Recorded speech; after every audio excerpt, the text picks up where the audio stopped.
What if one simple umbrella handed over on a stormy night became the spark that transformed 3 shattered lives? What if a heartbroken widow, certain she'd never love again, met a quiet healer who didn't wear wings but carried a stethoscope and a soul full of warmth? And what if I told you that a 5-year-old boy who hasn't smiled in 3 years would become the bridge between 2 destined souls healing each other? This is a true story about how love finds us in our darkest moments, under the most unexpected disguises. The film tells of a night when the universe teamed up to prove that some connections are written in the stars and sealed with tears in the rain. But before we embark on this wonderful journey together, if stories like this touch your heart like they do mine, please hit the like button and subscribe to this channel. Your support means a lot to independent storytellers like me, who believe that love stories have the power to heal and inspire. Now, sit back because what you are about to hear will restore your faith in destiny, in second chances, and in the beautiful truth that true love never dies. It simply transforms into something even more magical. Are you ready? Because this story begins on the darkest night of the year in Austin, Texas, where 2 strangers are about to discover that sometimes the deepest love stories begin with the simplest questions. Do you need an umbrella? Imagine this. It's 11:30 p.m. on a Tuesday night that feels like the end of the world. The rain is pouring as if the very sky is mourning. The streets are empty, dark under the streetlights, and most people are safely tucked in bed. But not everyone has that luxury tonight. Gavin Hale, a 40-year-old tech executive with a fortune far greater than most people earn in a lifetime, is driving his black BMW through the deserted streets. But money can't buy back what he has lost. In the back seat, his 5-year-old son, Leo, is sound asleep, clutching a worn teddy bear, the last gift from his mother before she left them forever. Gavin's fingertips are white as he grips the steering wheel tightly. He grits his teeth as he passes the hospital where his wife, Emma, died 3 years ago. Some wounds never fully heal, do they? They just learn to live quietly beneath the surface, like fault lines waiting for the next earthquake. Tonight, Gavin is returning home from a late business meeting, another reason to avoid going back to the house that still echoes with Emma's laughter. Her perfume still lingers in the closet he can't bring himself to clean out. But tonight, fate has been watching, and fate has plans that no amount of money or power can control. His headlights suddenly swept over something that made him hold his breath. There, on the roadside, a young girl sat like a bird with a broken wing. She was soaked, her surgical gown, yes, her medical outfit, clinging tightly to her trembling body. Her shoulders shook. Not from the cold, but from the pain of losing everything she had worked for. She buried her head in her hands and cried with the rough, desperate sound of someone who thinks no one can hear them. It was the cry of someone who has been abandoned too many times. That was Gavin's first instinct. Not my problem. He had learned to protect himself and keep his distance. After losing Emma, caring too much felt like volunteering for torture. Love equated to loss in his world now. But then, like a whispering ghost in his ear, he heard Emma's voice. Sometimes, the smallest act of kindness can save someone's entire world. What happens in the next 60 seconds will spark a love story that challenges everything. Logic, confronting fear, and proving that sometimes the universe gives its most beautiful surprises during our darkest moments. In 30 seconds, Gavin sat in the car, the engine still running, the wiper struggling against the relentless rain. His hands hung limply on the steering wheel. Every rational part of his brain screamed, "Keep driving." He had his own issues, his own pain, and his own son to protect. But Emma's voice kept echoing in his mind. And there was something about this woman, something about how completely broken and vulnerable she was, that reminded him of himself on the night Emma died. Without saying a word, with no plan, Gavin stopped the car. The rain immediately soaked through his expensive suit as he stepped outside. But he didn't care. He slowly walked toward the stranger, a broken soul who looked as if she had lost everything. When he reached her, he did something that even surprised himself. He took off his Armani jacket, a coat worth more than most people's rent, and gently draped it over her shivering shoulders. The fabric warmed by his body temperature, and she looked up in shock. Then, without a word of explanation, he handed her his umbrella. Not just any umbrella, his favorite one. The sturdy black umbrella that Emma had bought him for their one-year wedding anniversary because she said even strong men need to be protected from the storm. "Keep it," he said, his voice both cold and tender to the point of heartbreak. "I won't need it tomorrow." The young girl stared at him through the rain running down her face, though it was hard to tell if it was rain or tears. Her eyes were red and swollen, the kind of eyes that had seen too much disappointment. "What?" she whispered, her voice almost drowned out by the storm. "Why are you helping me? You don't even know me." Gavin stopped, feeling the rain soaking through his shirt, feeling vulnerable in a way he hadn't allowed himself to feel in the past 3 years. For a moment, he saw Emma in the eyes of this stranger. The same bewildering gratitude, the same desperate hope, because someone once taught me that sometimes all we need is an umbrella, he said softly, and sometimes giving is the only thing that makes sense in a world that no longer does. He turned and walked away, leaving her sitting there with the coat wrapped around her shoulders and the umbrella clutched in her hand, watching him in complete shock. A life-changing moment. This woman is Eliza Moore, 29 years old, and until tonight, she thought she had found her purpose in life. She had been a pediatric nurse at Austin Children's Hospital for 5 years. 5 years of staying up late with frightened children, holding their tiny hands during surgery, becoming a mother to kids whose own parents couldn't handle the stress of their serious illness. She grew up in the foster care system, moving from one home to another and never really belonging anywhere. But in pediatrics, surrounded by sick children who needed her, she finally found her family. She finally found where she belonged. Until tonight. Until Marcus Dale, the cold HR director, called her into his office and delivered news that shattered her world. She was being transferred to the adult cardiology unit. The official reason was budget cuts and departmental restructuring. The real reason was Marcus Dale's outdated ideas about good people and bad circumstances. In his mind, someone who grew up in an orphanage, someone without a real family, didn't deserve to work with Austin's wealthiest families and their children. He said, his tone filled with disdain, that her emotional attachment to patients was concerning. "We need nurses who can maintain professional boundaries," as if loving those children, as if caring too much, was a flaw in character. Sitting there in the rain, holding the umbrella of a stranger, Eliza whispered to herself through tears, "Not again. I'm being abandoned again, just when I thought I had found home."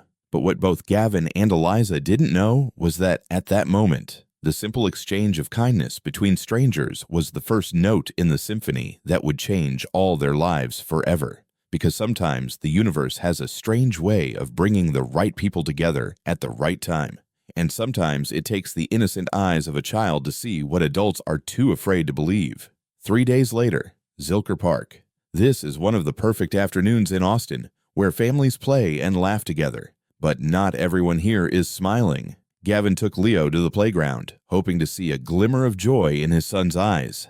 But Leo just sat alone on a bench, drawing sad pictures with broken colored pencils. "Mom," Leo whispered to his drawing, "I miss you so much. Dad is always sad too.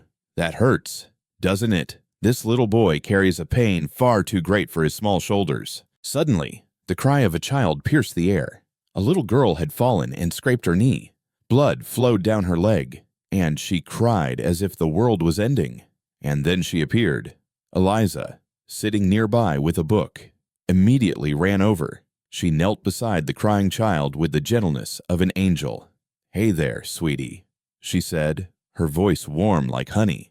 She would make everything better. "All right." From her purse, she took out a small first aid kit and began to carefully clean the wound. Then came the magic. She produced a unicorn-shaped Band-Aid. "This isn't just an ordinary Band-Aid," Eliza whispered mysteriously. "This is a magic Band-Aid. It will turn you into a brave princess." The little girl's tears stopped falling. She stared in amazement at the unicorn-shaped Band-Aid, then broke into the biggest smile. But this is what made the moment extraordinary. Leo had been watching the whole time. This boy, who hadn't smiled in 3 years, slowly approached. "Do you have a magic Band-Aid?" the boy whispered. Eliza looked at this precious child with the saddest eyes she had ever seen. Yes, sweetie. Where does it hurt? Leo pointed to his chest, right above his heart.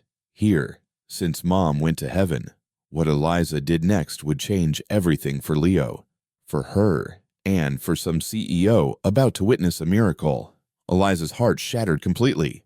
This was a beautiful child carrying a pain that no 5-year-old should know. Without hesitation, she reached into her kit and pulled out a star-shaped Band-Aid. Gently, she placed it on Leo's shirt, right over his heart.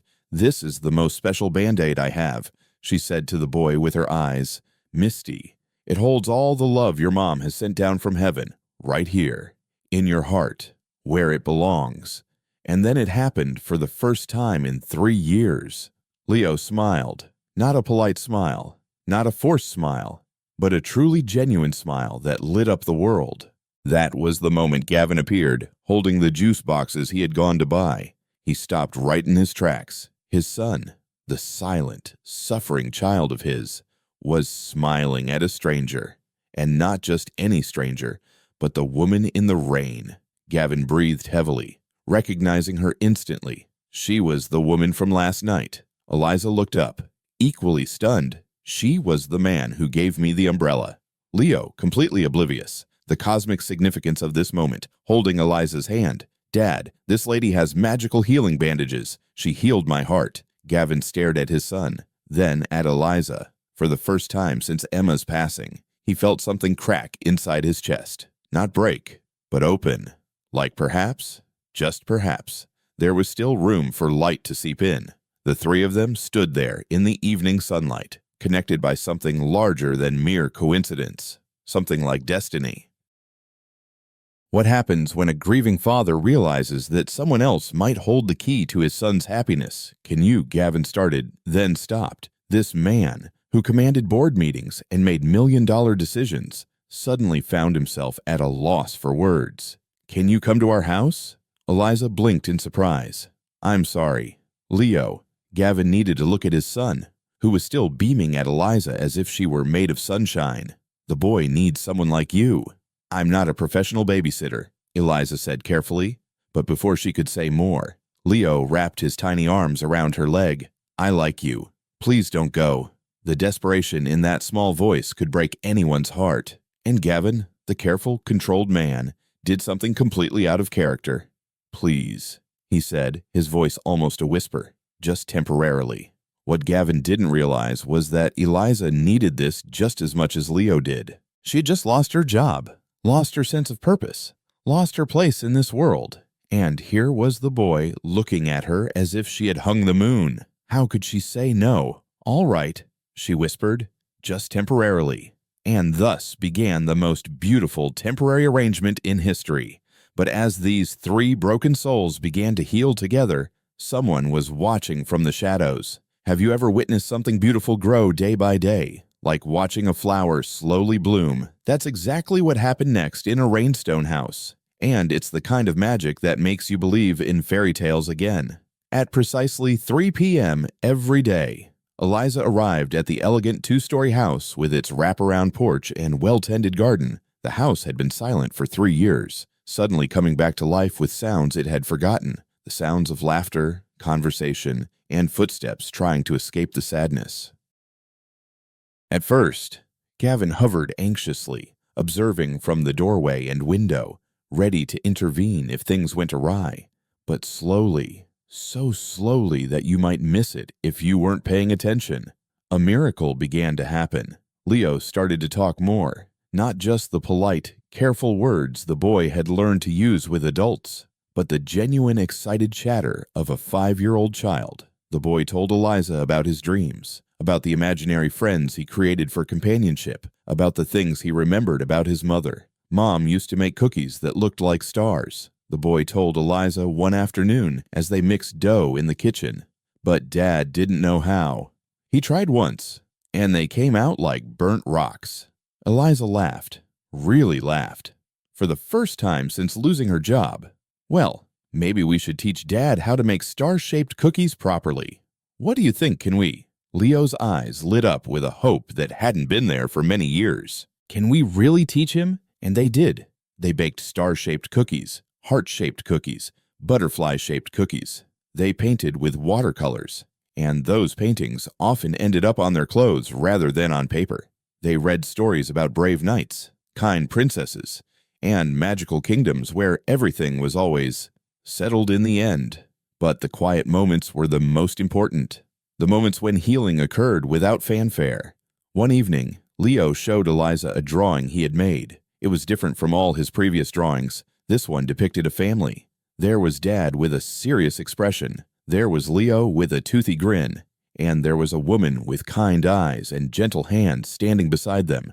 And in the clouds, drawn with soft yellow crayons, was another woman, Mom, smiling down as if she were bestowing a blessing. "Who is this?" Eliza gently asked, pointing to the woman standing with the family. "That's Grandma," Leo said matter-of-factly.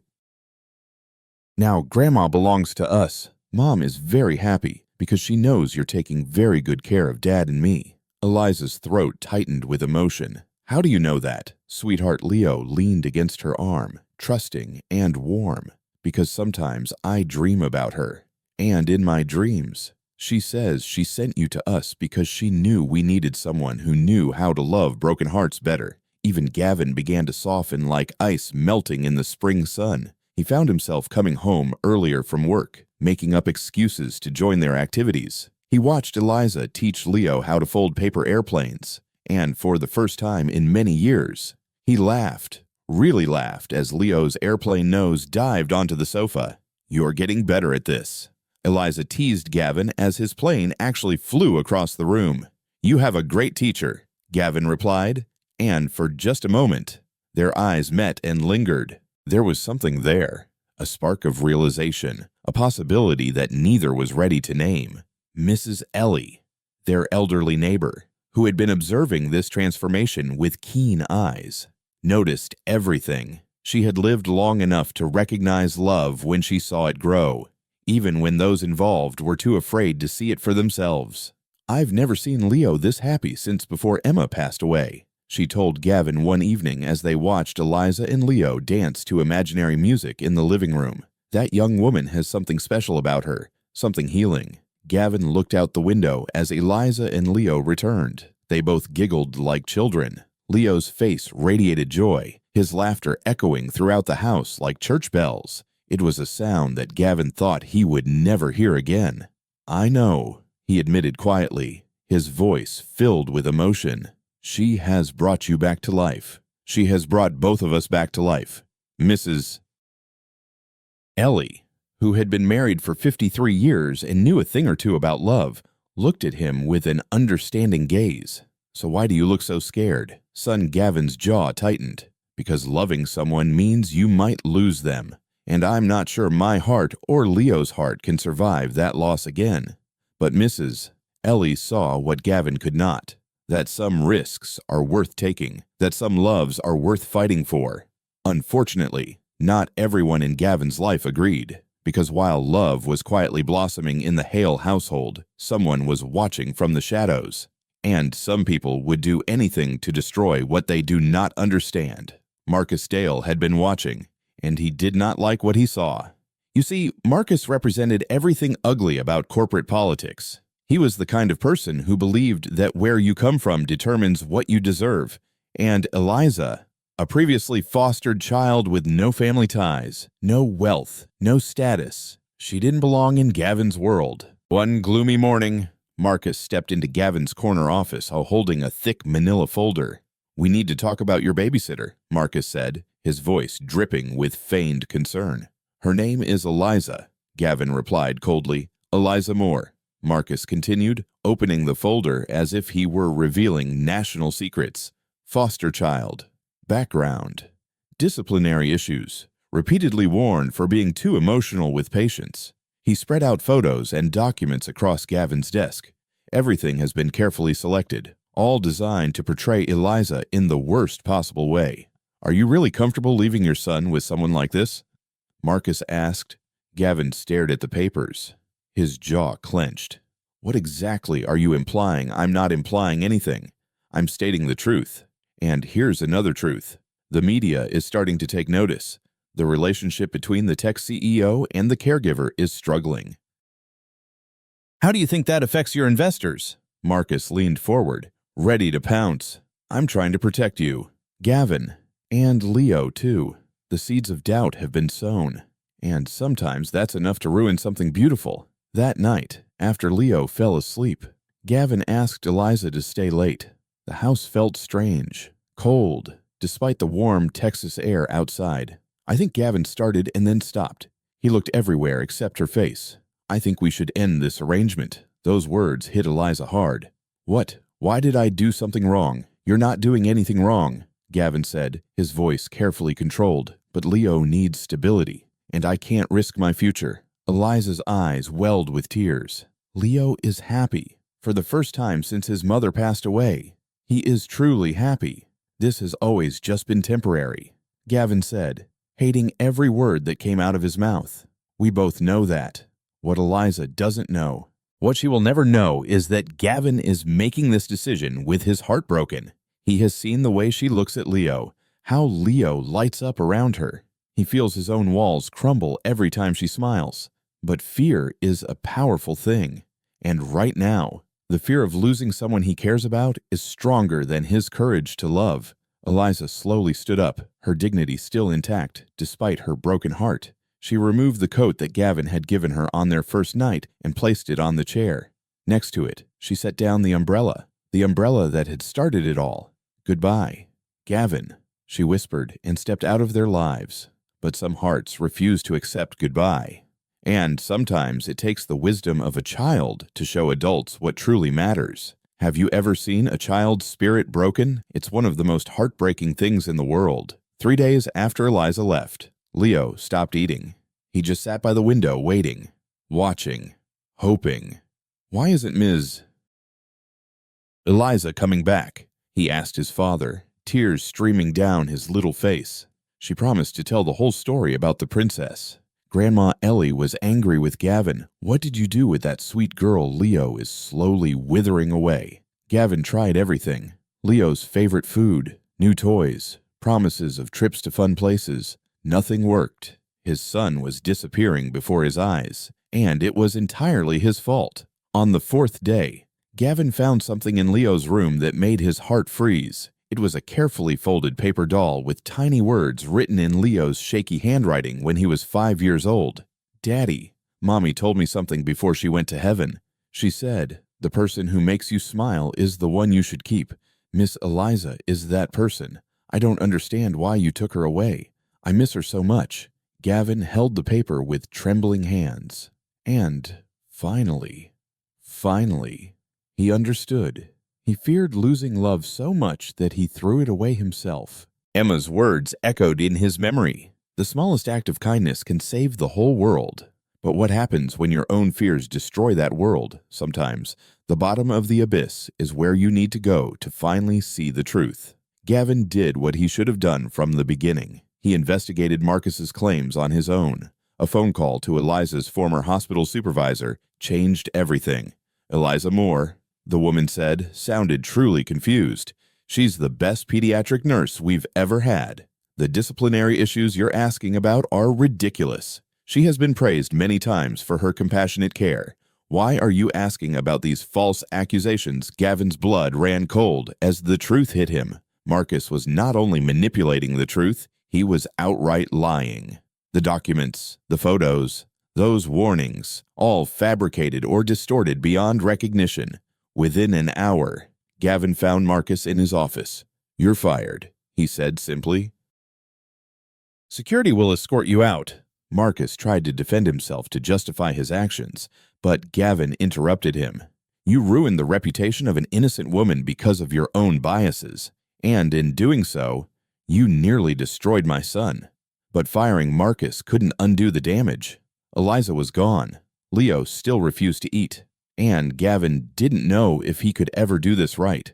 Sometimes the only way to heal a heart is to lower your own heart. Where do you go to find someone whose heart has broken? Will he find a woman who has devoted her whole life to healing children? Gavin found Eliza at the daycare, a place for children like her, who grew up without a family. Of course, she was volunteering, reading stories to a group of wide-eyed children who listened intently to every word she said. She was in her element here, surrounded by children who needed exactly what she had to offer them most unconditional love and endless patience. Gavin stood at the door watching her. "You always know how to heal broken hearts," he said gently. Eliza turned around, her face showing surprise and exhaustion. "Gavin, what are you doing here?" He slowly walked into the room and placed something on the table beside her.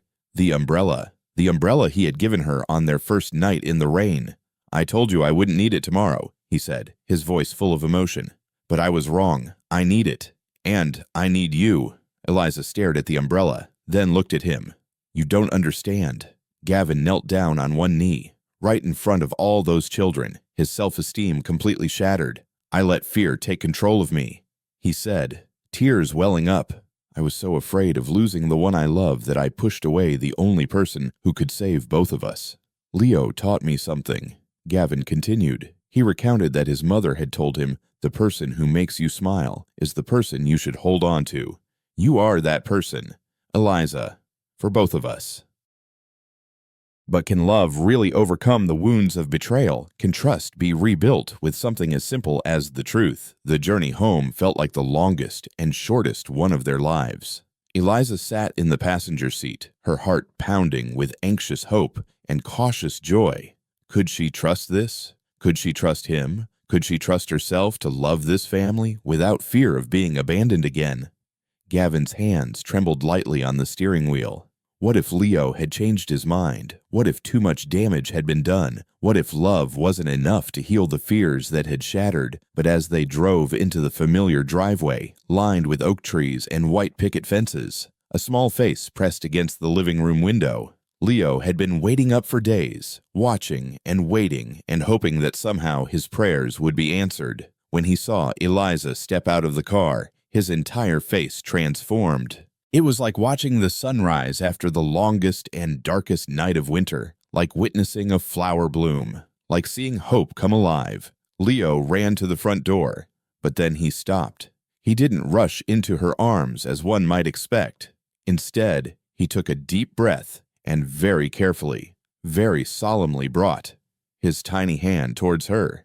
It was the gesture of a boy who had learned that love can disappear without warning. He needed to be sure that this moment was real before he dared to fully believe in it. "Miss Eliza," he said, with the seriousness and wisdom of a 5-year-old far beyond his years, "I made you something while you were away." He opened his palm to reveal a small house folded from paper. Not just any paper, but pages from his favorite storybook, the story of a princess who saved a kingdom with kindness. The paper house was carefully crafted, each fold precise, every angle perfectly aligned. Clearly, he had spent hours on it. "I made us a family house," he explained, his voice trembling with emotion. "Look, it has 3 rooms, one for me, one for Dad, and one for you. And there's a big room in the middle where we can be together." Eliza knelt to his level, tears streaming down her face. "Leo, it's so beautiful. It's the most beautiful house I've ever seen. Do you like it?" Leo swallowed hard, gathering his courage. "Do you want to live with us? Is this for real this time? Not just temporarily?" The question hung in the air like a prayer, like a wish made upon the evening's first star. Eliza took his small hands in hers, amazed that something so small could hold so much hope. "Do you want me to stay?" "Leo, are you sure?" "Yes," he said, his voice ringing with absolute certainty. "I want you to stay forever. And Dad wants you to stay too." "Right." Dad Gavin stood behind them, his heart full of feelings that felt like they could burst.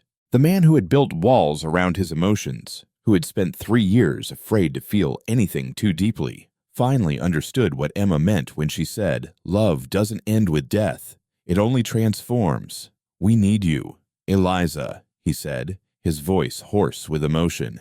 "This time it's not temporary, but forever. If you want us to." Leo carefully opened the paper house. Inside were 3 small paper figures cut from craft paper, a father with kind eyes, a boy with a toothy grin, and a woman holding what looked like a small umbrella. And hovering above them all, drawn in yellow crayon, was an angel with flowing hair and outstretched wings. "This is our new family," Leo declared with the kind of certainty that only children possess. "Mom, help me create it. Mom told me in a dream that family is not just about who you start with, but about who you choose to keep." Eliza hugged Leo tightly, holding him as if he were made of precious dreams and second chances.